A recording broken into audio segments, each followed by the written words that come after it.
If you have an interest in horses and love learning more about horses, the horse industry, teaching, or even managing your own horse business, then you're in the right place. We would love you to join us on our mission, which is to improve the lives of horses around the world through the education of riders, handlers, and trainers. So get comfortable, listen in, and enjoy. Our guest today is Anita Marchesani. She's an equine business consultant and works with equine small businesses to make more profits, get better clients, and have more time with families, which of course includes horses. How are you, Anita? Awesome. Thanks, Glennis. Good. Anita, just, a little bit curious to start with. You work with horses because you're working as an equine business consultant now, but you are a horse person. What are your first memories of horses? Like when you were young, when you first started with them. My first memories were of buying as many horse books as I possibly could and cutting every picture of a horse I could find out of any magazines and collecting them in a little cardboard box, kind of like they used to do on National Velvet. I grew up in the city with very non-horsey parents. I've got absolutely no idea where my love of horses came from because they certainly didn't encourage it in any way, shape or form. In fact, I still think they wish I would grow out of horses.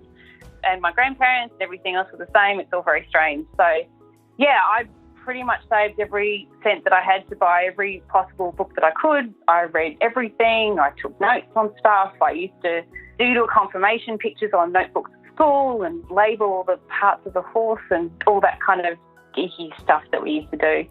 I used to occasionally go on summer camps, like horse riding camps. Mm-hmm. Went to a number of different rider schools around Perth for those little holidays, and at the end of every one I always said to Mum, can I buy the pony and bring it home with me? Which never really worked out for me.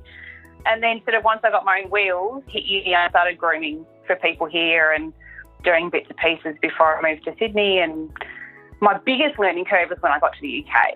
So I travelled to the UK, 2000? Mm-hmm. And after not finding any work in film and TV, which initially I thought I was going to do, or not really any meaningful work anyway, it was all a bit dull and boring. I thought I'd do something a bit different and answered an ad in the Horse and Hound, as you do, and started working with horses, and that was fantastic. It was like a dream come true, as it would have been for any horsey girl growing up. And then finally, when I got back to Australia, I got my very first horse at the age of 35. And he's still with me. He's my little mojo man, and he'll be with me for forever. He'll always be with me. He's a little magic pony. How long were you in the UK for? I ended up being there for almost 5 years in the end. So it was in the days where you could get a 2-year working holiday visa, which was fine. But then after that, it was a mission trying to get back into the country. Okay. It was trips back to Australia and paying visas and doing more visas because I wasn't ready to come home yet. I was having such a good time grooming over there. And, but it was hard. Very expensive. For sure. And tell me then, because you're working in the UK, you're working in Sydney with horses, is that right? No, in Sydney I was working in film and TV. Okay. But you've still got your own horses now. Yeah. So what's the difference? Now, yep. Yeah. What do you think is the difference between the UK, just the horse management, horse keeping systems? Because the weather's a lot different. The weather's a lot different. But you know what's funny about the weather is I find that people in the UK don't rug nearly as much as we do here. Mm-hmm. I have this real thing where people in Australia are obsessed with rugs, and in the UK they'll turn them out in 4 degrees, fully clipped out with one Rambo rug on, and they'll be fine. It's in some ways they're more particular about stuff, and it's more precise. Yep. And it's a massive industry. It's an incredible place to work, and I highly recommend anyone who's into horses to go and do their time grooming over there because it's magnificent. But in a lot of ways, they're better at letting horses be horses. I think here we tend to micromanage them a little bit more so than in the UK, but yeah. That's interesting. I did come back with a real neat freak attitude though. Like I like the stable yard to be swept. I like putting away my bridle the right way. I like cleaning all my tack. The horse is always well presented, but he gets to be a horse and all the stuff. And I can still do a shaving bed in less than 15 minutes. Yes, I think you do learn to do boxes very quickly when you've got a yard full of boxes to do and you've got a certain amount of time to do them. get in, get it done, and do a good job of it. Yeah. Because if you don't do a good job of it, you've got to go back and do it again anyway. So you may as well do a good job of No. it. And that's right. And the first lady I worked with, we had a livery yard in London where I worked out. It was literally on the back of Richmond Park, which was just glorious. I lived in a trailer, which wasn't quite so glorious. But the lady I worked with had come from a show jumping yard in Italy where there were 300 show jumpers stabled. So she was all about keeping it simple, keeping it efficient, keeping to a routine, and everything was, as simple and as efficient as it could possibly be, but everything done to a very high standard. Okay. And that was like in the centre of London then? I mean, pretty much the centre of London goes for quite a long time anyway, but... Yeah, absolutely. Yeah. Did the horses get turned out there or not? Not at that property. Okay. They were boxed 24/7. Yeah. They all got worked every day. Uh-huh. So they were on full livery, which meant if the owners weren't coming out, that we would work them. But no, that was the only thing that was a bit difficult about that place, was that they didn't have turnout. The other places I worked out, that we all had turnout, which was great. Sorry, you were going to say something earlier. Oh, where that property was, where I was there, it was literally on one side was a council estate. On the other side was the road that went down to the very posh rehab centre, the Priory in Richmond Park. And then the other side was literally the Queen's Richmond Park with deer and stuff. So it was a really interesting spot. Yeah. And then what about when you moved on from there? Any difference there with the horse management, the training? Yeah, the next place I went to, I was only at for a couple of weeks because it was a dressage yard, and she was really over the top and the main reason I left was they had straw beds, I'll be honest. I'm hideously allergic to straw, and I couldn't deal with the straw beds. It was terrible. And then the place after that I ended up was the best place. It was working for a young rider who was just off the European Young Rider Squad. She'd just been over, and I think her team had won silver that year, and she was an eventer, and she was working out of an old Victorian carriage horse stable block, which had turnout for miles and stuff around it because it was literally on an old family estate. The grounds were amazing, the stable was amazing, and the horses were pretty awesome. We had everything from pre-novice horses up to 4-star horses and everything in between. So that was where I spent the most of my time, and we had an absolute blast working there. What do you think your proudest moment's been with horses? Horses or horse businesses, within the horse industry? Yeah, well, look, there's two big things really, and they're more related to the work that I've done around my love of the horses rather than the horses themselves. I'm certainly not a superstar rider in any way, shape or form. I haven't had the hours that most people have had when they've had the advantage of growing up around horses or even weekly riding lessons. So probably the first thing I'm really proud of is starting and building and then selling my second business, Bitbank Australia, which continues to grow, and it's probably the country's and possibly the world's best place for bits and advice now. And I'm also really super proud of what the new owner, Charmaine Bell, has done and the work that she's done to grow the business to what it is now. It's fantastic. And then the other thing I'm really proud of in terms of the work that I'm doing with horses is creating what has grown into the Coaching Excellence Alliance workshops, which I do alongside the work that I do with the coaching and the mentoring for the business owners as well. It's a standalone thing that I offer. Okay. The first stuff I was really proud of with Bitbank because I was able to help so many individuals and their horses work through that minefield of confusion around bits and bidding, which is chaotic, as you know, and build something that was very successful, that was structured around the lifestyle that I wanted to live as well. So that was very win-win. The second thing, the coaching excellence stuff, it's more about community. It's more because I'm not really one to sit behind a keyboard and complain and not really do anything. So it's my way of saying, well, I think that there's some things that we can do better, and I'd really like to support the people that are out there doing better. So this is how I can help you guys do that. And I love it. Yeah, really love it. So just because you've had a couple of horse businesses and to run successful horse businesses in the horse industry, what do you think the core skills or the character traits of the people who are running successful businesses in the horse industry are? Look, I think there's a few. I think what's going to be disappointing to some people is that you have to actually like people. Rather than horses. as well as the horses, Yeah. because ultimately you're dealing with people. So you have to really, and this is something that me as an introvert has had to get better at, you know, you have to learn to enjoy talking with people and being willing to educate them as well as understand them, and really having a sense of empathy with the people that you're working with as well as the horses. I mean, obviously, you know, a lot of people get into their equine businesses because they want to work with the horses, but we have to have more empathy for the people that we're dealing with as well. I really think that there's not enough empathy in our industry at the moment. There's a lot of judgment, there's a lot of dispute, but there's not a lot of empathy and understanding that really everyone is doing the best they can with what they've got. And, you know, everyone's on their own journey and their own path to get to different places. So a little bit of understanding and empathy of those personal journeys would go a long way. I think the other thing that's really helpful is a sense of curiosity and a willingness to learn and to have your own beliefs challenged as well. As well as you know, obviously a massive commitment to safety and welfare. Yep. There's not a lot of collaboration in our industry. Okay. So just going along back to the, you know, doing the best they can with what they've got. What you're doing is coming in and saying, I just want to educate the business. I want to educate people more within the industry. In terms of the work that I'm doing now? Educate, collaborate? Yeah, absolutely. It's definitely about bringing people together. It's about creating a community where there's shared experiences, where people can learn from each other. I certainly don't have all of the answers, but what I enjoy helping people with is prompting them to ask questions and to seek solutions. Okay. And to think about what they're doing and the reason why. It's like a really big thing. You know, making decisions that are intentional. Yep. And having that understanding of why you're doing a certain thing in a business and not just because that's what everyone said you should be doing.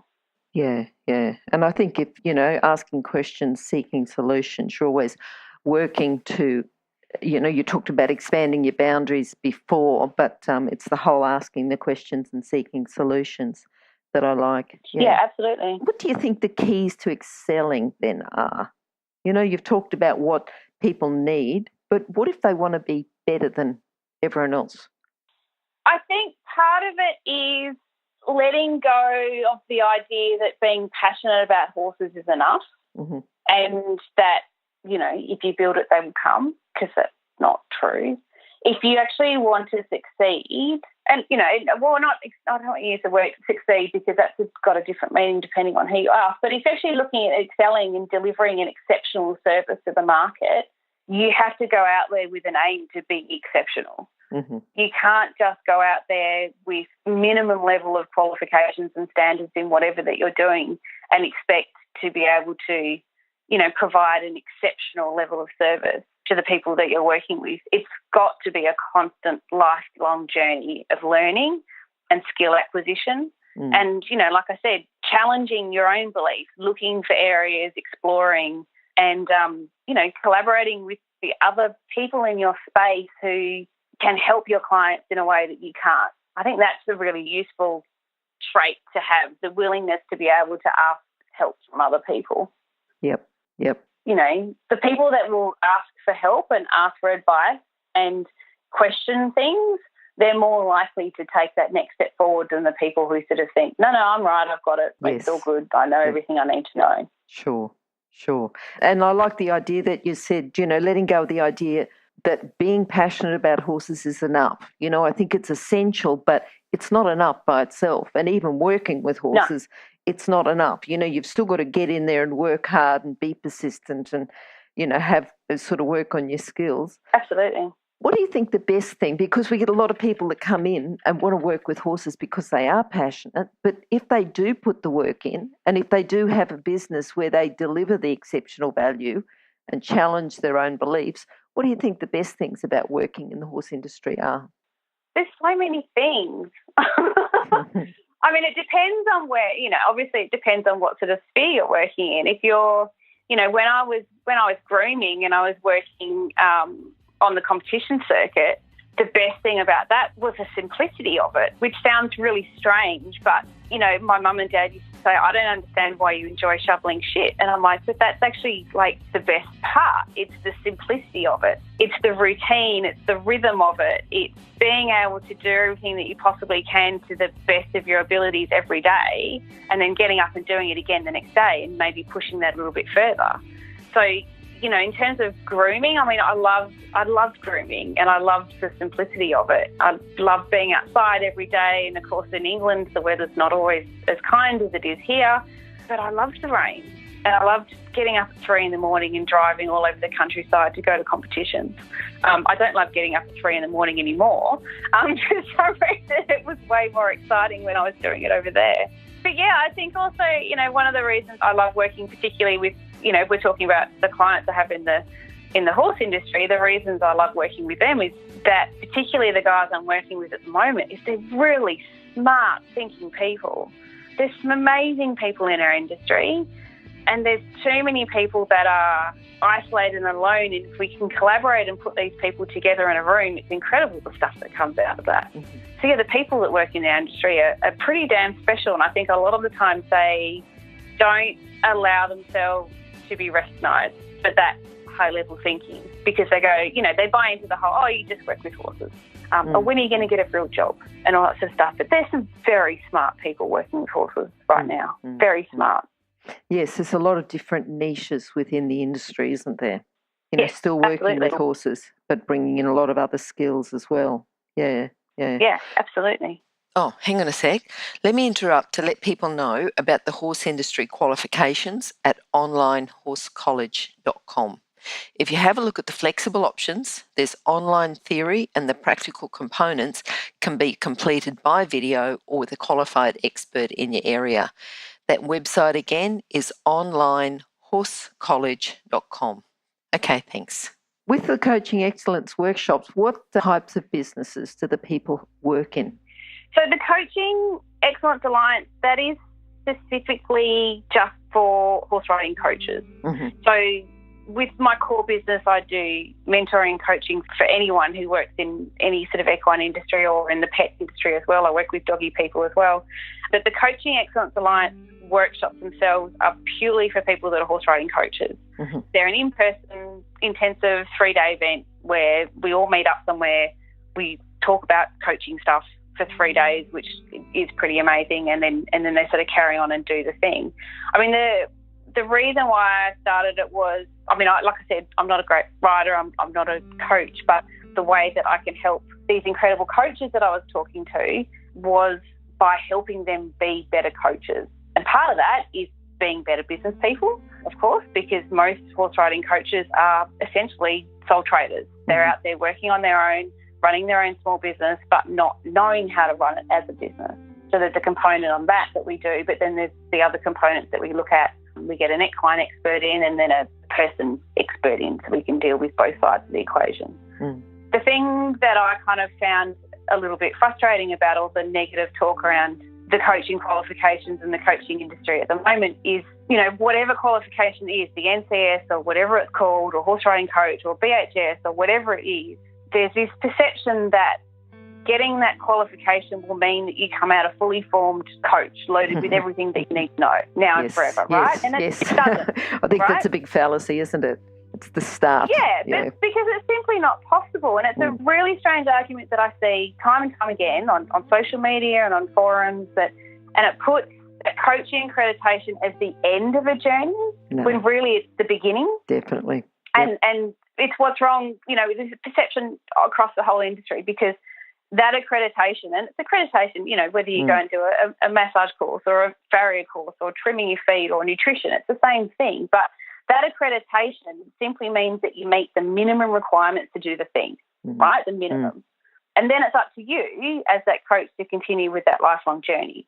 And, of course, some courses give more and some courses give less, and it's not just our sport that suffers from this. It's PTs, like personal trainers. It's rife in personal training, local soccer coaches, whatever. But it's really weird that we don't expect an architect or a doctor to finish their degree and come out fully formed and never do any more learning outside of the course, do we? Like, Oh, it's yeah, weird. So exactly. Yeah, you it's do one. impossible for any course to teach you everything. Yep. Like, it's not even possible. So people I know are really critical of what content is delivered in these qualifications and what's not, but what they're forgetting is it's about setting a minimum standard so that the consumers have an idea that this person meets this minimum standard, not the highest, but the minimum.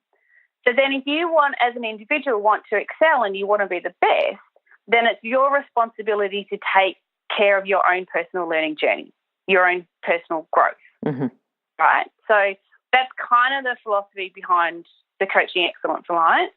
It's not going to turn into an accredited course, which a couple of people have asked me. That's not what these workshops are about. They need to be standalone events so we can discuss and debate and explore stuff that's relevant on that day. Not stuff that I might think that you need to know or that someone else thinks you need to know, because the best part of these workshops is the quality of people who come, the brains in the room. The attendees learn just as much from each other as they do from the speakers that are presenting the workshop themselves.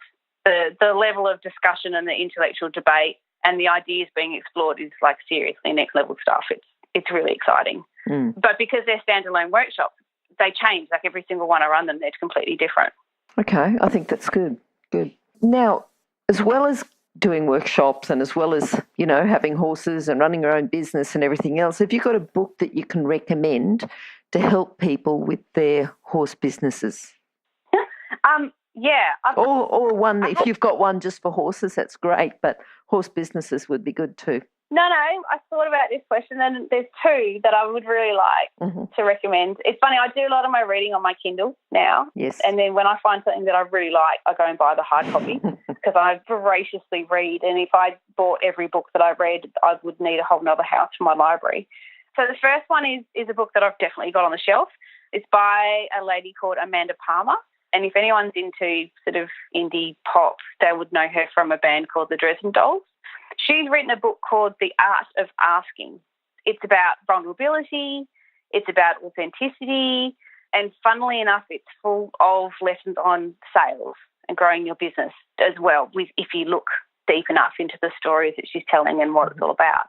So, yeah, The Art of Asking, that's a pretty good one because I don't think we're often willing enough to ask for help or ask for what we want. The other one I'd really like to recommend is a book by a guy called Cal Newport, and he's written a book called So Good They Can't Ignore You. This is a brilliant book because this really debunks that myth of do what you love and the money will follow, or that having a passion in something is the most important thing. It's like, just do something that you're passionate about. It's not. The skill acquisition is the most important thing. And I'm a really good example of this. I've followed my passion for horses. If I followed my passion for horses when I left school, I'd be in a totally different place. But I followed where my skill learning journey went. Film and TV and media and communications and critical thinking and travel, and that led to hands-on horse stuff and hospitality and organising. And now all of those skills together have allowed me to build the businesses I've had and do the work that I've done. It's not about blind passion. It's about acquiring skills and seeing where that journey takes you. And the book So Good You Can't Ignore You takes me through a whole bunch of different people that are excelling at whatever they're doing at the moment, but takes you through that weird journey that got them there. And at the very beginning, it looks very different to where they end up.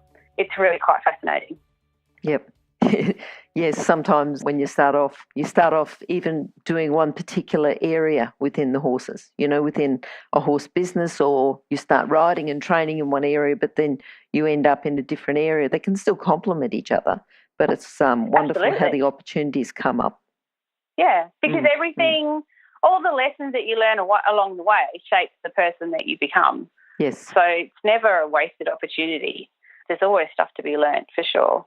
And the work is the most important thing, and wanting to be the best that you can do. And that means that you're going to keep doing the work, whatever that is, and getting better at what you want to do.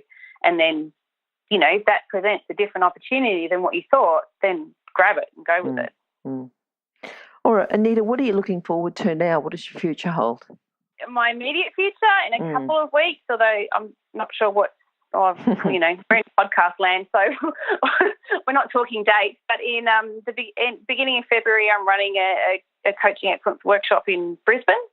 So I love those things, and that's going to be really cool. That'll be the biggest one we've run yet. and then another client event for my coaching mentoring clients in March. Apart from that, past the next 6 months, I've really got no idea. I like being adaptable and I like being flexible, and that's kind of what's gotten me where I am now, and it's all turned out pretty good. And even with my Mojo pony, I mean, he's 21 now, and we're just going to keep playing and having fun, and I've thrown out all my old goals or ideas of what I should have done with him or you know, what I should be doing with him. I've thrown all that out the window. Should's such a horrible word. You should never do something because you should. You should do it, you know, we do stuff because it means something to us, not because someone told us we should be in a certain place. So I'm looking forward to this year, but it's all a bit, you know, fluid. Okay. And how can people contact you, Anita? On a number of different ways. They can always email me directly if they want to, anita@getupandgallop.com.au. They can find me on Facebook if they search for Get Up and Gallop. The website's getupandgallop.com.au. The Coaching Excellence stuff is in there as well. Instagram, all the usual channels. Yep, I'm around. Those details will be available as well on horsechats.com/Anita Marchesani. And if you can't remember how to spell Marchesani, it's okay, because you just go to Which you probably won't. horsechats.com and then just search for Anita, you'll find her. All right. That's a lot easier. It's a good name, isn't it? You know, good name to say, right, this is me. Yeah. Yeah, absolutely. All right, Anita, thank you for your time today. It's been good talking to you, and you've certainly made a commitment to running your business to help other businesses and horse businesses. Absolutely. Which I think is good. Absolutely. And people can contact you as well. Yeah. All right, thanks for talking to us today, and hopefully we'll talk to you again sometime soon. No problem. Thank you so much, Glennis. Okay, bye. Bye. Oh, wait, before you go, if you're an equestrian coach or a horse riding instructor, or even if you aspire to be one, have a look at the free video series for horse riding instructors on the Horse Chats website. Go there now, have a look, horsechats.com. Remember that our comments and instructions are general in nature and do not take into consideration your individual horses or your individual ability and circumstances. If you enjoyed this podcast, then please leave your comment below.